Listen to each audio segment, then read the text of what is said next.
Yeah, just tell us about this site. What is it? This is where Tommy and Emma Judd homesteaded when they came to Magrath in 1903. And they had a house and a shed. And it is documented in a book called The Power of the Dream. And it's the early history of Magrath. And it says the area that they homesteaded in, the lot, and we have it on a map documented, and we think it's right in this area where the trees are. And it's a pretty spot. Pretty spot. We don't know exactly, but this is the area right through here. Now, is this where that old wooden house is that we see with the wagon in front?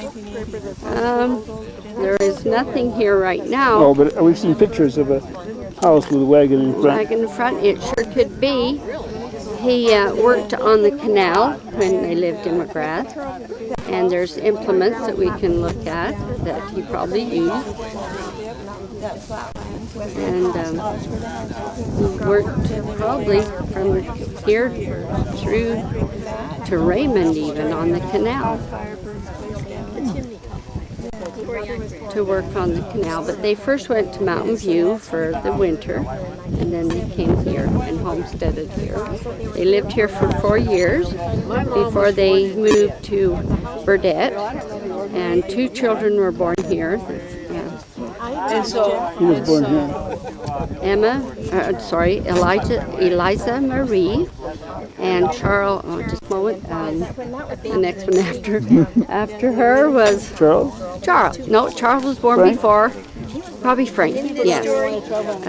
Charles was just a baby when they came from Utah in 1902. Only a few months old. And we have history of all them, and anyone can copy the histories.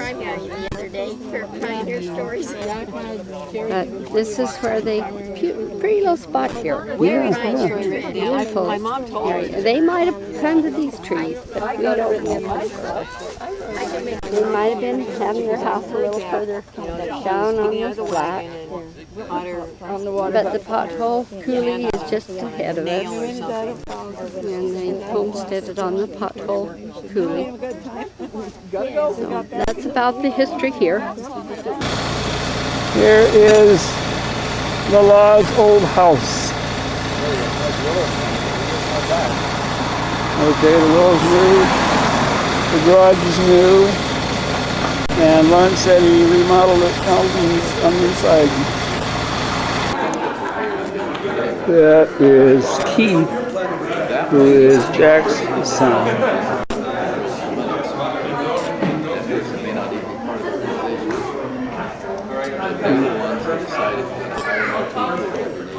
And that is Carl, who is Uncle Jim's son.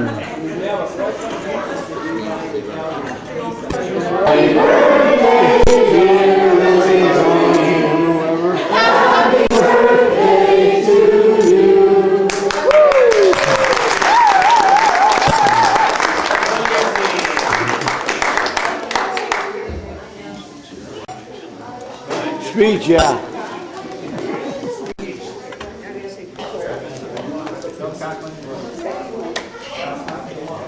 I'm a little teapot, short and stout. Here is my handle, here is my spout. When I get all steamed up, then I shout, tip me over. I'm a little teapot, short and stout. Here is my handle, here is my Spout. I must be the sugar bowl. Twinkle, little star, how I wonder what you are. Up above the world so high, like a diamond in the sky. Twinkle, twinkle, little star, how I wonder what you are. Whenever somebody gets something right, we needed to cheer for them really loud, right? Okay, so what this is about is we want, I read a lot about the family and then I decided, you know what, this would be great for a game. where we get to know about our family, the Judd family, a little bit more. And so of the history of our Judd family. All right, sweet. What was your name again? Randy? All right, pleasure meeting you. All right, so we got 4 topics. We got family members, and I'm sorry I did not get all the questions exactly with this, so did the best I could. And we got questions about the farm, Thomas and Emma, and then the home of Thomas and Emma. Where would you like to start? Thomas and Emma, how much? 200? Okay. In what city did Thomas's family start traveling to Salt Lake City? When they first settled in America, what city did they start? Upton, yes. Or no, it's New York. Well, where'd they come from? Oh yeah, come from. Oh, I got mixed up. You gotta get it right. Yeah, we gotta scratch that out. I'm sorry. Let's start over. Let's try the next one. All right. Okay, you're next. Yes. Let's try this again. Let's talk about the farm. The farm? How much? 500. All right. Okay, because Tommy hit out. Okay. Have you clear? Yes, I hope you don't read my answers. All right. Okay. Oh, is this working? Okay, there we go. Well, because Thomas, I always said Tommy in the papers there, so you gotta my bad on that. So what he did is he hired out for the plows on the farms, and also he was responsible for the turning over of the first soil on the farms. And you're a farm, this will work for you. And then, oh, it's all right. This is really small. And so, what was the reason for the size of his farming in the state? Like, how big was it? New York. No. He ended up with a half section of Burdett. Burdett? Yeah, okay. It said he was one of the largest in Canada. That's what it said. Yeah, he was one of the largest in Canada. So, anything again? All right. Oh, it's not. It wasn't plugged in. Thomas and Emma for 100. Okay. So before Thomas joined the church, what did he first? Now this is the father Thomas in England. This is not like the son from here. So Father Thomas in England, Thomas Senior. So what did he first wish to prove to the Mormon missionaries with his Bible when he was in England? What do you say? That the Book of Mormon is false. Yes, that is true. And then he ended up going to church. Okay. Now, after a hard day's work, Tommy sits on his rocking chair with a child on each knee singing what song? Governors of Texas. Yes.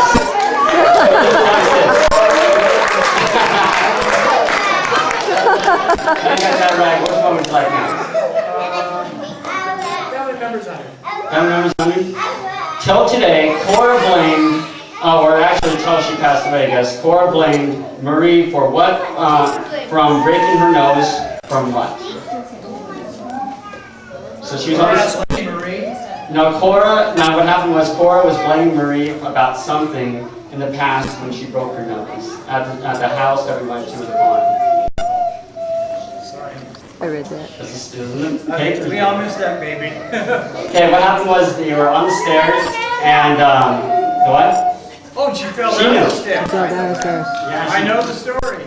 I'll see. Fell down the steps and down.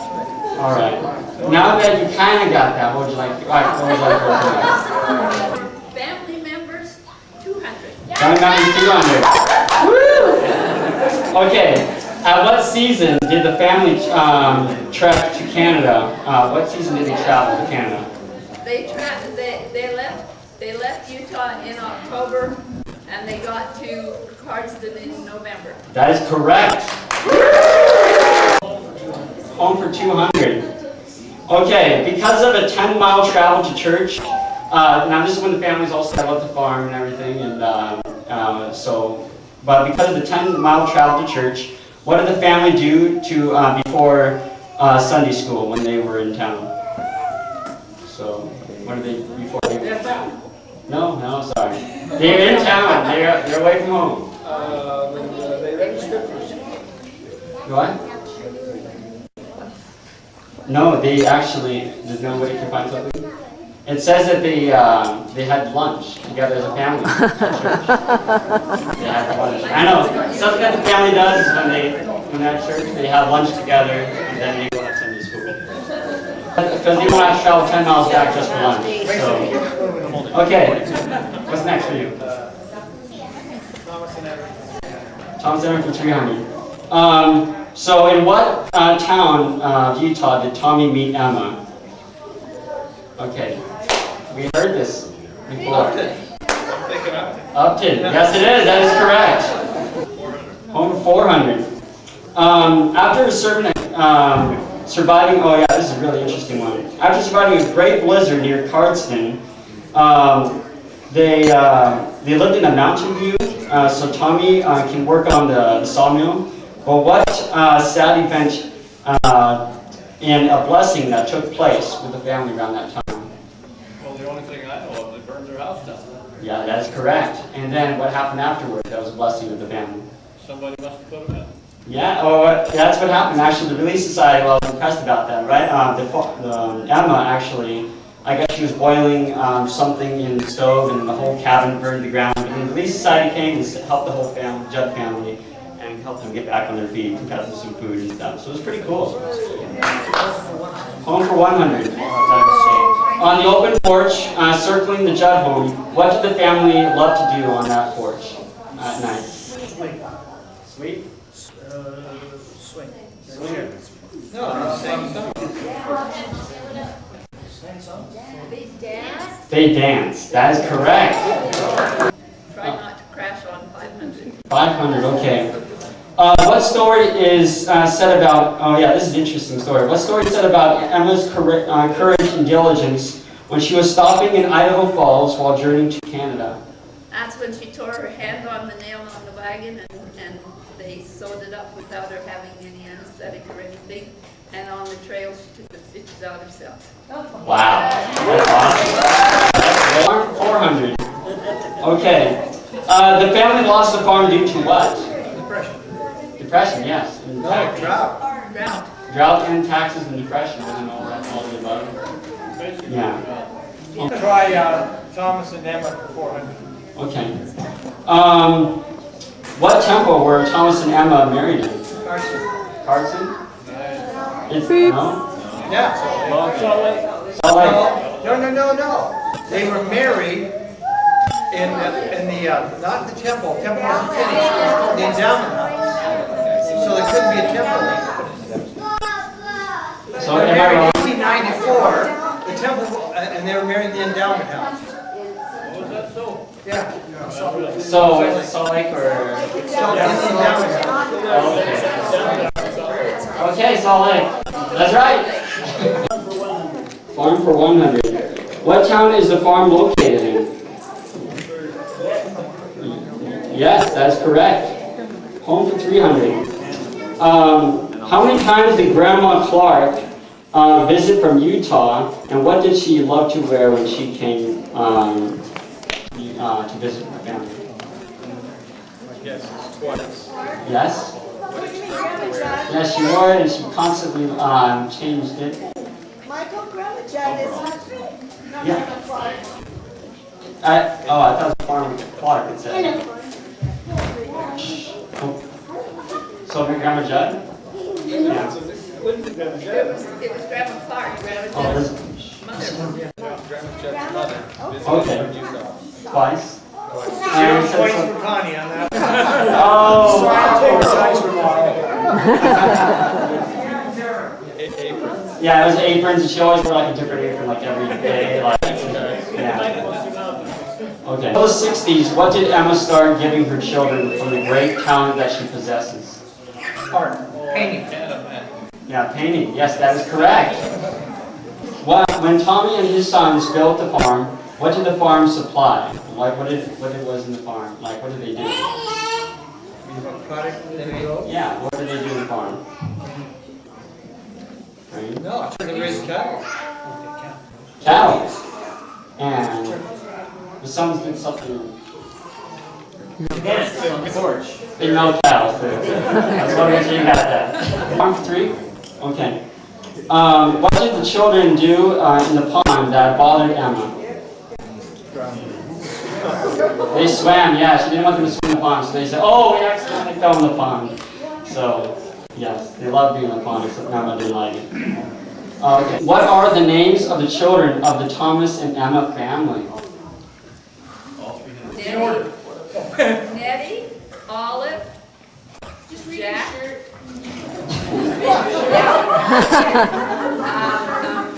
I think it was Dad next. Frank. And then Marie. And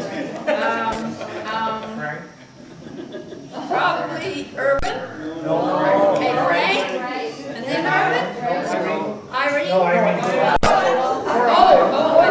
And Violet was right in there. And then Cora. And then Gilbert. And then Urban and Irene. That is correct. Last one. Oh, okay, this is actually a good one now. What caused the Judd family to move to Canada?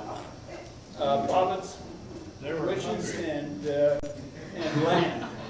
Land, yeah, in province. This is a poem that my sister said a long, long time ago. When she was only 5 years old, she said it in the Calgary at a theater, and she won first prize at the thing. But this is what she said. I went to see my grandma one cold winter's day. I shook and freezed and slivered all along the way. Grandma was knitting stockings, so I thought I'd try. I got a hold of that long string and undid every bit. Then I thought I would tackle the piggies for a horse. Fell in the pig pen, boy, was Grandma cross. It's not my fault that my new dress was white. If Mama made it pig color, I wouldn't have showed her might. Grandma has a big, big room, and she's filled with pans of milk. I let Pussy in, she's just as soft as silk. I set her down beside a pan, and across that shelf she ran, and with her tiny little nose, made a blue hole in every pan. Grandma puts her milk in a tub. We put ours in a dish. I thought it was good for nothing, so I try and catch my fish. Just got my foot into it when in came Grandma screaming, "That girl is in my cheese!" She yanked me out, I tell you, right on that cold stone floor. Spanked poor Pussy awful hard and locked the dairy door. Grandma's Pussy's sometimes naughty. One day she caught a mouse. She chased and teased that mouse all around the house. I hit her with a potato masher every time she churned and got the mouse away from her and hid it in the churn. Now who would think that cream would drown a mouse? I thought it was only Rivers. But when we churned that cream next day, that mousie was drowned to slivers. I'm going home tomorrow because Grandma says I must. By our teachers in the school. This little man, he played knick-knack on my thumb with a knick-knack, paddywhack, give it out the book. This old man came rolling home, rolling. This old man, he played too, he played knick-knack on my shoe. You skip to my loo, knick-knack, paddywhack, give it out the book. This old man came rolling home. How much we appreciate that responsibility and their charge and how well they handle it. Yeah, Elizabeth, sing it with him. The end of summer. The end of summer. The end of summer. It's supposed to be the history, so we'll do the best we can. Thomas Frederick Judd was born 22nd of September 1860 in South Stoneham, Hampshire, England. He was the seventh child born to Thomas Judd and Anne Redding. The area around Hampshire is noted for its agriculture. and so it was natural that Thomas Judd took up the occupation. He was employed by a country squire, and his job was to do the butchering. The Judd family were in poor circumstances, since that was the kind of work he did, so the boys went out to work early in their lives. The entire family was converted to the Mormon faith through the labors of Willett S. Harder, a young missionary from Salt Lake, Utah. Thomas and Ann were baptized in June of 1848. The children were baptized and they became of age, and Thomas and Ann now had 5 boys at this time when these baptisms took place. Converts in the area were working hard and saving every cent of money that they could in order to buy passage to America. Their ultimate goal was Utah, where the headquarters of the church was located. It was 13 years after their baptism that the packet ship Manchester cleared the port of Liverpool, where Thomas and Ann and their 5 sons were on board. Thomas Frederick was the youngest at the time. It set sail on the 16th of April, 1861. The crossing was a dangerous one because of stormy weather. Thomas Frederick, being the baby, had some trouble because his mother lost her milk. There were added worries because Anne became ill and lost her milk. After she recovered, her milk was gone, and the 7-month-old Tommy had to be fed something or other on a spoon. But he survived. After 28 days on the ocean, the ship docked in New York Harbor on the 14th of May of 1861. Thomas, the father, immediately looked for some kind of work, their finances being entirely exhausted. They lived in and around New York for a little over a year. Government officials were signing up young men for service in the Civil War. Thomas wasn't that old, you see. So Thomas lost no time in gathering up his 5 boys and the few necessities they had accumulated, and they left immediately for the West. Thomas purchased a wagon and some oxen, and they joined Captain Henry W. Miller's ox team. The 60 wagons and 665 emigrants in the company left Florence, Nebraska on the 8th of August, 1852. The journey was long, 1862. The journey was long and filled with trials, but the young boys tried to make the best of their hardships.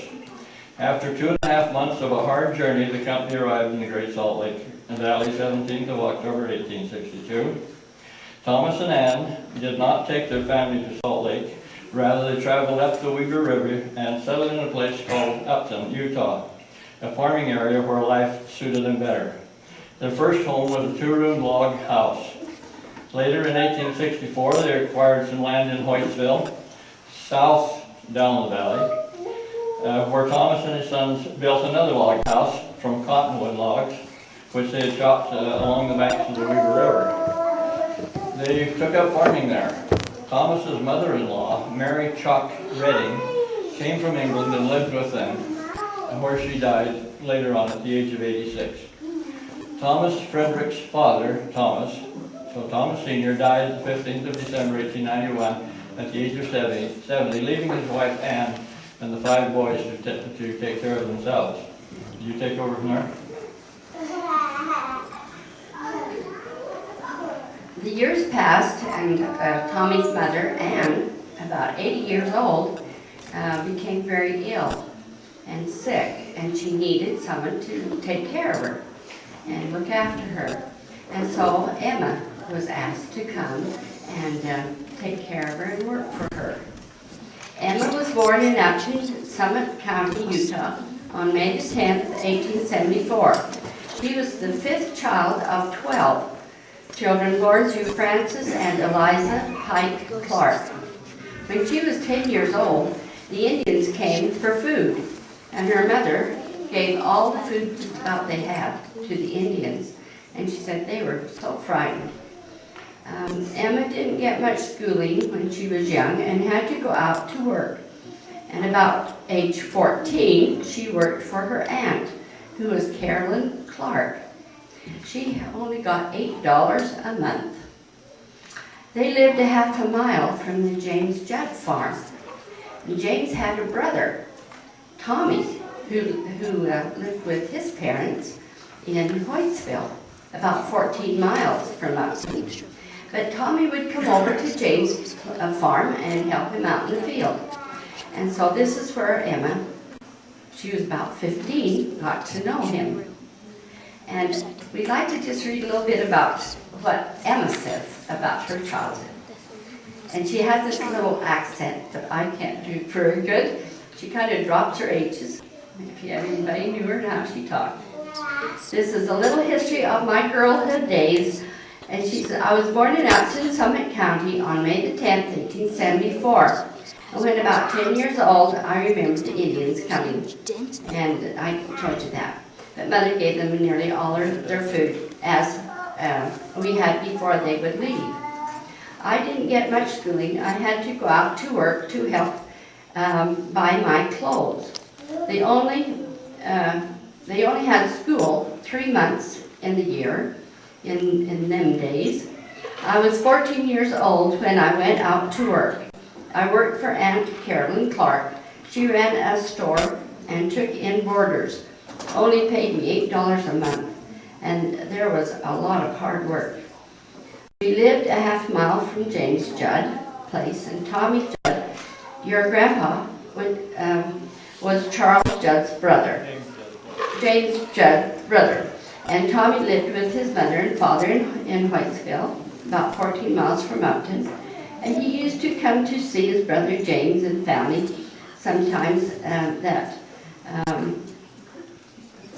That's how I came to know him. I was about 15 years old then, but I was so shy when I saw him coming, I would run. I thought it was the other way around. She'd go and hide. And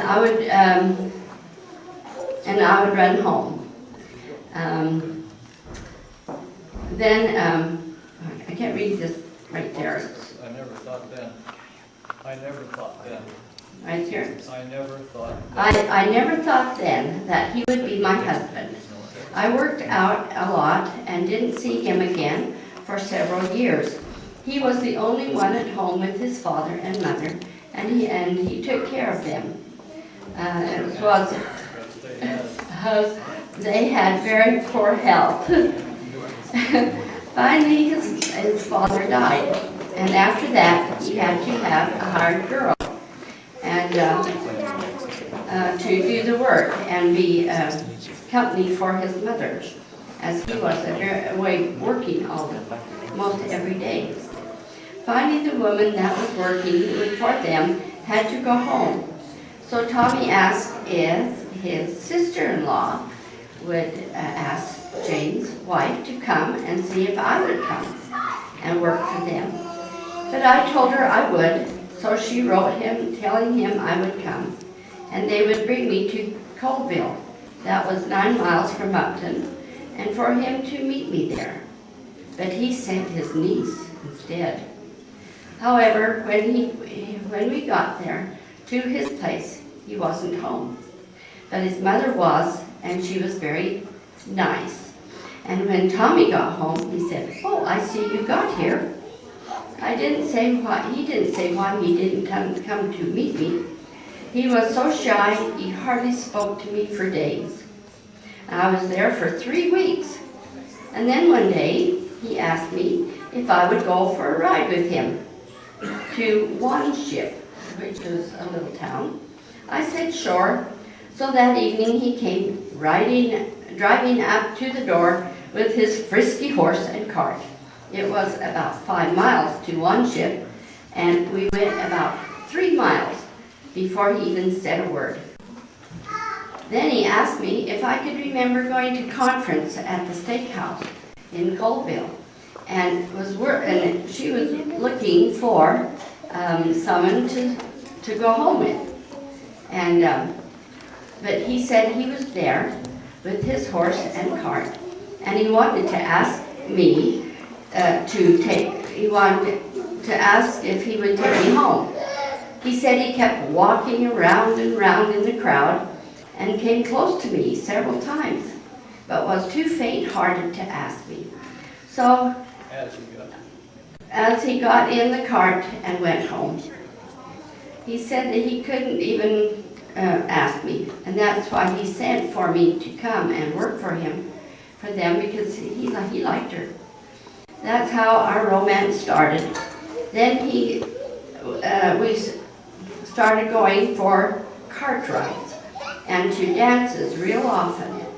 Then finally he asked me to be his bonny bride.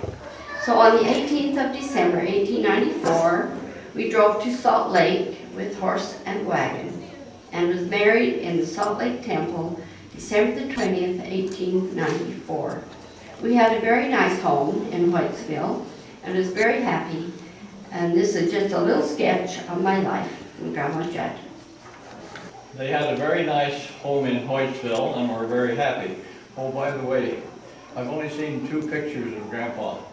The one where it shows his marriage age and date, where Grandma's standing up beside him on the chair. You've all got that picture. And the other one, when they were in Burdett and that whole tribe in the background, and Grandpa's sitting down again. How tall is Grandpa? You're short. I think he must have been shorter than Grandma, and she wasn't very tall.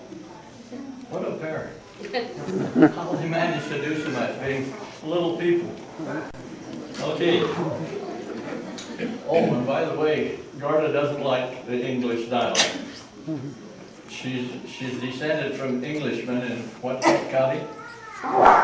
Yeah. York. Yeah, well, Yorkshire and the county. And anybody that speaks the English dialect, this letter that Grandma wrote, she wrote his, I-S, wrote it, got on his horse and wrote and all that sort of stuff, the English dialect. She skipped the is, she said his. Anytime she said his, it should have been is. I can't figure that out.